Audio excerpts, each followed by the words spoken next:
अस्सलाम वालेकुम dear students, welcome to my YouTube channel math experts. Students, आज हम इनवर्स लैप्लास ट्रांसफॉर्म के बारे में स्टडी करेंगे। अगर आप हमारे इस चैनल पे नए हैं तो काइंडली मेरे चैनल को आप लाजमी सब्सक्राइब करें, बेल आइकन को क्लिक करें।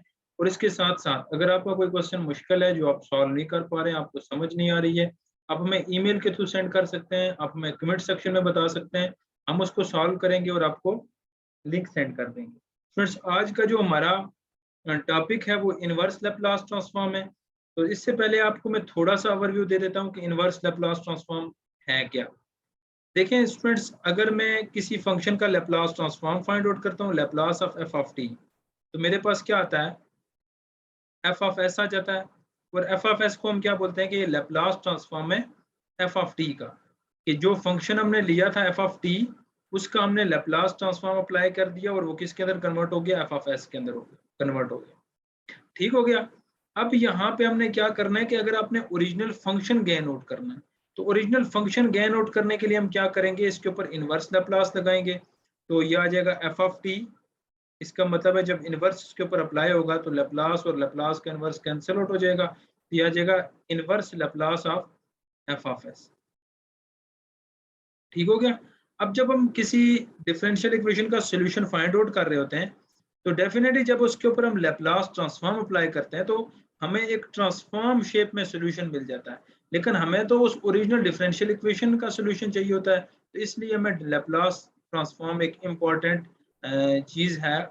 तो हमें इसको स्टडी आउट करना पड़ता है। अब देखते हैं इसकी हमारे पास डेफिनेशन क्या है। तो डेफिनेशन में हम देखते हैं inverse Laplace transform definition.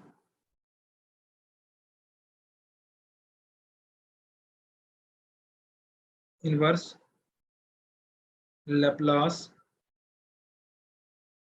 Transform.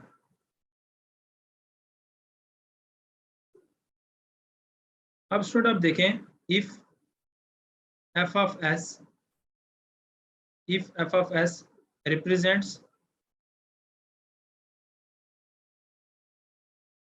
represents the Laplace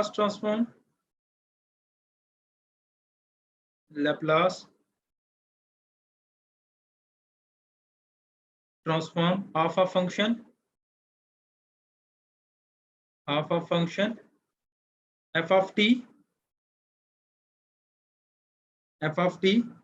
that is Laplace of f of t is equal to f of s। यही चीज जो मैंने आपको पहले समझाई थी कि f of s क्या है, किसी फंक्शन का लैप्लास ट्रांसफॉर्म है, जो कि मेरे पास क्या है, f of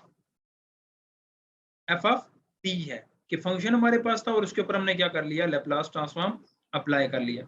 अगर मैं इसका इनवर्स लैप्लास यहाँ पे फाइंड आउट करना चाहूँ, inverse Laplace of f of s क्या आ जाएगा, f of t, जो कि मेरे पास क्या है, ओरिजिनल फंक्शन गेन करेगा। अब यहाँ पे मैं आपको चंद फार्मूलाज बताऊंगा और देन हम क्या करेंगे कि हम नेक्स्ट कुछ एग्जांपल्स करेंगे। तो आइए हम देखते हैं यहाँ पे कि हमने जो लैप्लास ट्रांसफॉर्म फाइंड आउट किया था कुछ प्रॉब्लम्स का, कि मेरे पास है लैप्लास ऑफ 1। ठीक हो गया। अब लैप्लास ऑफ 1 मेरे पास क्या था, लैप्लास ऑफ 1 मेरे पास होता है, लैप्लास ऑफ 1 क्या होता है, 1/s होता है। कि अगर 1 कोई फंक्शन है, कांस्टेंट फंक्शन है मेरे पास, उसके ऊपर मैं लैप्लास ट्रांसफॉर्म अप्लाई करता हूँ तो मेरे पास क्या आता है, 1/s होता है। इसी तरह अगर मैं Laplace of t find out करता हूँ, जैसा कि हम फाइंड आउट कर चुके हैं, वो होता है 1/s² होता है। सिमिलरली आपको पता है कि Laplace transform of e raise to power -3t, कोई फंक्शन है e raise to power -3t, exponential function है, इसका लैप्लास ट्रांसफॉर्म क्या होता है, 1/s+3। ठीक हो गया। अब स्टूडेंट यहाँ पे देखें, इन्हीं फंक्शंस का हम इनवर्स लैप्लास देखते हैं, तो बहुत आसान है। अब देखें, अगर मेरे पास कोई फंक्शन था 1, इसके ऊपर मैंने लैप्लास ट्रांसफॉर्म फाइंड आउट किए, अप्लाई किया, तो मेरे पास 1/s आ गया। इसका मतलब है अगर इसका इनवर्स फाइंड आउट किया जाए तो लैप्लास इनवर्स ऑफ 1/s, कि अगर 1/s का मैं इनवर्स लैप्लास ले लूं तो मेरे पास क्या आ जाता है, ओरिजिनल फंक्शन 1 आ जाता है। सिमिलरली t मेरे पास किस चीज का लैप्लास ट्रांसफॉर्म होगा, इनवर्स लैप्लास होगा 1 डिवाइडेड बाय s स्क्वायर का। और अगर मेरे पास e raise to power -3t है तो ये किसका लैप्लास ट्रांसफॉर्म होगा, इनवर्स लैप्लास होगा 1 डिवाइडेड बाय s प्लस 3। ठीक हो गया। अब स्टूडेंट यहाँ पे मैं आपको चंद रिजल्ट बताऊंगा और फिर उसके बाद हम उनको डिस्कस करेंगे और देन उसके बाद हम क्या करेंगे, एग्जाम्पल करेंगे। तो मैं आपको उन रिजल्ट की तरफ लेके जाता हूँ जो इम्पोर्टेंट रिजल्ट मैं यहाँ पे आपके साथ शेयर करने जा रहा हूँ। तो मैं आपके साथ यहाँ पे कुछ रिजल्ट शेयर करूंगा, इम्पोर्टेंट रिजल्ट है, आपने उनको क्या करना है, देखना है।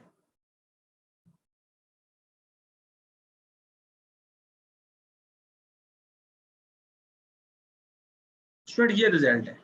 अब देखें आप कि यहाँ पे मेरे पास Laplace of t raise to power n है which is equal to Laplace inverse of n factorial divide by s raise to power n plus 1 where n is equal to 1 to 3 है। इसी तरह आपके पास अगर e रेज़ टू पावर, इसको थोड़ा सा zoom out कर लेते हैं ताकि आपको क्लियर हो जाए, Laplace of e raise to power 3t है। अब देखें ये मेरे पास क्या है, इनवर्स लैप्लास है 1 डिवाइड बाय s माइनस 1। इसी तरह आप साइन ऑफ के टी का लैप्लास फाइंड आउट कर सकते हैं, लैप्लास इनवर्स ऑफ के डिवाइड बाय एस का स्क्वायर प्लस के का स्क्वायर। काज ऑफ के टी वेयर के इज अ कांस्टेंट, इसका इनवर्स लैप्लास होता है एस डिवाइड बाय एस का स्क्वायर प्लस के का स्क्वायर। इसी तरह साइन हाइपरबोलिक के टी और काज हाइपरबोलिक के टी का फार्मूला आपके पास एग्जिस्ट करता है। अब आ जाते हैं हम वापस अपने स्लाइड की तरफ। तो मैं आपको बताता हूँ, अच्छा ये फार्मूलाज पढ़ने के बाद थोड़ी सी याद आने के लिए मैं आपको यहाँ पे बता देता हूँ। जैसा कि मेरे पास एक फंक्शन है और उसका हम लैप्लास ट्रांसफॉर्म फाइंड आउट करते हैं। अब देखें अगर मेरे पास है Laplace inverse of 1 by s, तो आप क्या है, ये आपके पास क्या आपको पता होना चाहिए लैप्लास किसका है, इनवर्स लैप्लास है 1 का। इसी तरह अगर मेरे पास है इनवर्स लैप्लास है किसका, n factorial over s raise to power n plus 1, तो आपको ये पता होना चाहिए किसका लैप्लास है, s की पावर n प्लस 1। तो ये आप इसको देखेंगे, n की वैल्यू आप यहाँ से फाइंड आउट करेंगे और ये t raise to power n का लैप्लास, इनवर्स लैप्लास। इसी तरह अगर आपके पास है गिवन है Laplace inverse of 1 divided by s minus a, तो ये किसका लैप्लास बन जाता है, e raise to power at का लैप्लास। आपने क्या करना है कि आपने सिर्फ a की जो वैल्यू है वो फंक्शन से फाइंड आउट करनी है कि a की वैल्यू यहाँ पे जज करनी है, आपके पास a की वैल्यू क्या आ रही है। तो आपने फिर क्या करना है, e raise to power at की फॉर्म में इसको लिखना है। सिमिलरली अगर आपके पास इनवर्स लैप्लास है k डिवाइडेड बाय s का स्क्वायर प्लस k का स्क्वायर, तो आप इसको देख के कह सकते हैं कि ये किसी साइन का फंक्शन का लैप्लास ट्रांसफॉर्म बनता है, इसको साइन ऑफ के टी का लैप्लास ट्रांसफॉर्म कर सकते हैं।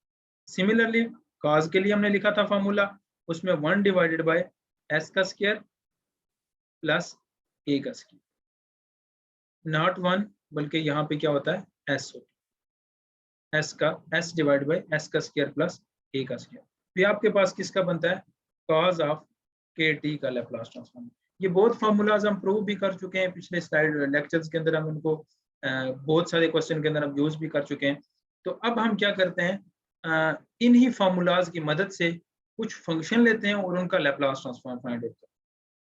अच्छा जी, हमारे पास एक क्वेश्चन है, क्वेश्चन 1 है कि find the inverse Laplace transform of 1 divided by s raise to power 5। अब देखें यहाँ पे इसका inverse Laplace transform find out करना है, तो मुझे सबसे पहले इस फॉर्मूले को यूज करने के लिए, ये जो फॉर्मूला यहाँ पे है ये सेकंड नंबर पे फॉर्मूला है, इसको यूज करने के लिए मुझे n की वैल्यू फाइंड आउट करनी पड़ेगी। तो आप देखें अगर मैं यहाँ पे देखता हूँ s रेज़ टू पावर 5 है, इसका मतलब है ये क्या है, s raise to power n plus 1 है। अगर आप यहाँ से जज कर लें तो इसका मतलब है n की वैल्यू मुझे पास क्या है, 4 है। अब मेरे पास जब n की वैल्यू आ गई है तो मैंने फार्मूला यूज करना है ये वाला, इसका मतलब है n फैक्टोरियल भी चाहिए यहाँ पे। इसका मतलब है मैं यहाँ पे क्या कर सकता हूँ, 1 divided by 4 factorial inverse Laplace of 4 factorial over s raise to power 4 plus 1। यहाँ पे मैं लिख देता हूँ कि multiplying and dividing by 4 factorial. Formula कौन सा यूज कर रहे हैं, मैं वो भी लिख देता हूँ। Inverse Laplace of n factorial over s raise to power n plus 1 is equal to t raise to power n। ये वाला फॉर्मूला हम क्या कर रहे हैं, यूज कर रहे हैं। ये मैंने इसको इनसर्कल कर दिया, ठीक है जी। अब देखें यहाँ पे n फैक्टोरियल भी बन गया है और नीचे s raise to power n plus 1 भी है। n की वैल्यू हमें पता है यहाँ पे क्या है, 4 है। तो अब हमने क्या करना है कि जस्ट इस फॉर्मूले को यूज करते हुए हमारे पास क्या आ जाएगा, 1 डिवाइडेड बाय 4 फैक्टोरियल और t raise to power n, और n मेरे पास क्या है, 4 है। इसका मतलब है कि inverse Laplace of 1 divided by s raise to power 5, जो मेरे पास क्या आ जाएगा, 1 divided by 4 factorial t raise to power 4। ठीक हो गया। इस तरह से आप इस किसी भी फंक्शन का लैप्लास ट्रांसफॉर्म फाइंड आउट कर सकते हैं। बहुत इजी है, सिर्फ आपको अगर फार्मूला याद आनी है इसकी फार्मूले की, तो आप इसका लैप्लास ट्रांसफॉर्म फाइंड आउट कर सकते हैं। अब चलते हैं अपने सेकंड क्वेश्चन की तरफ, just for the sake of practice. अब हमारे पास क्या है, सेकंड क्वेश्चन है, क्वेश्चन नंबर 2 है। इसमें क्या मेरे पास, find the inverse Laplace transform of 1 divided by s का स्क्वायर प्लस 7। तो स्टूडेंट हम यहाँ पे फॉर्मूला साइड पे लिख लेते हैं, क्योंकि जिसको हमने यूज करना है और उसकी रिक्वायरमेंट पूरी करनी है। आपको पता है inverse Laplace of 1 divided by s का स्क्वायर, 1 डिवाइडेड बाय s का स्क्वायर प्लस k का स्क्वायर। ठीक हो गया। अगर यहाँ पे आप k डिवाइडेड बाय s का स्क्वायर प्लस k का स्क्वायर, ये किस चीज के इक्वल होता है, इनवर्स लैप्लास ऑफ, ये साइन ऑफ के टी का लैप्लास ट्रांसफॉर्म। और आपको पता होना चाहिए के हमारे पास क्या है, के हमारे पास कोई कांस्टेंट है, रियल कांस्टेंट। ठीक हो गया। अब हमने इस फार्मूले की रिक्वायरमेंट्स पूरी करनी है। इस फार्मूले की रिक्वायरमेंट पूरी करने के लिए देखें, सबसे पहले तो आपके पास के स्क्वायर की जगह आपके पास 7 है। इसका मतलब के की जो वैल्यू है वो क्या है, स्क्वायर रूट 7। ठीक है जी। अब देखें इनवर्स लैप्लास ऑफ, अगर हम यहाँ पे स्क्वायर रूट 7 इसको मल्टीप्लाइड करते हैं, इसका मतलब है स्क्वायर रूट ऑफ 7 से इसको क्या करना पड़ेगा, मल्टीप्लाइड करना पड़ेगा, s का स्क्वायर प्लस 7। ठीक है जी। अब देखें आप, यहाँ पे हमने क्या किया है, multiplying and dividing by square root of 7 क्यों किया, क्योंकि हमने इसकी रिक्वायरमेंट जो थी वो क्या करनी थी, पूरी करनी थी। 1 divide by square root of 7 और लैप्लास, अब इसकी देखें फार्मूले की कंडीशन सारी पूरी हो चुकी हैं, तो हम इसको लिखेंगे sine of square root of 7 t। इसका मतलब हुआ हमारे पास जो क्वेश्चन था 1 डिवाइड बाय s का स्क्वायर प्लस 7 का इनवर्स लैप्लास क्या बनता है, 1 divide by square root of 7 sine of square root of 7 t। तो ये आपके पास क्या आ गया, इनवर्स लैप्लास आ गया है इस फंक्शन। तो स्टूडेंट इस तरह करके हम किसी भी फंक्शन का लैप्लास ट्रांसफॉर्म फाइंड आउट कर सकते हैं। अगर आप हमारे इस चैनल पे नए हैं तो काइंडली मेरे चैनल को लाजमी सब्सक्राइब करें, बेल आइकन को क्लिक करें, और अगर आपको कोई क्वेश्चन मुश्किल है तो आप हमें ईमेल के थ्रू सेंड कर सकते हैं, कमेंट सेक्शन में भेज सकते हैं, हम उसको सॉल्व करेंगे और आपको उसका लिंक सेंड कर देंगे। Thank you.